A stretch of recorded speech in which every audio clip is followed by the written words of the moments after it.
எங்களுக்கு வந்து பொறியாளர்கள் இவ்வளோ நாள் வேலை செஞ்சுருக்கிறாங்க. நெய்வேலியில் கேட்டில் நீங்கள் ஒவ்வொரு வருஷமும் எடுக்கிறீங்க. கேட்டில் எடுக்கும்போது கேட்டில் வர்றவங்க ஒரு 40% மேலே வெளியே போயிடுறோம். அந்த 40% இடத்த நீங்கள் எங்களுக்கு ஃபுல்லப் பண்ணி வாங்கி கொடுங்க.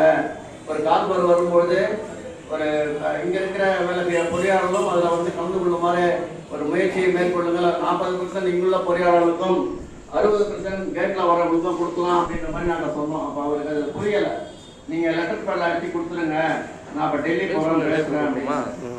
அதுக்கப்புறம் ஏற்கனவே நம்ம மினிஸ்டர்கிட்ட பேசுனால இப்போ ஒரு ஆர்டர் போட்டிருக்காங்க என்எல்சி அப்படின்ற மாதிரி சொன்னோம். அப்போ அதுக்கு ஒரு நன்றி சொல்லிட்டு போடுங்கன்னாரு.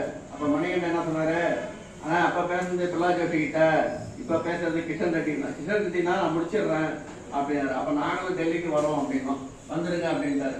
செவ்வாய்க்கிழமை நீங்கள் வந்துருக்காங்க, நம்ம அமைச்சரை சந்திச்சு பேசிடுவோம் அப்படின்னாரு. அதுக்கப்புறம் நாங்கள் செவ்வாய்க்கிழமை நான், விமல்ராஜ், மணிகண்டன் 3 பேரும் டெல்லி போயிட்டோம். டெல்லி போனதுக்கப்புறம் புதன்கிழமை நைட்டு 8 மணிக்கு எங்களுக்கு அப்பாயின்மெண்ட் வாங்கினாரு திரு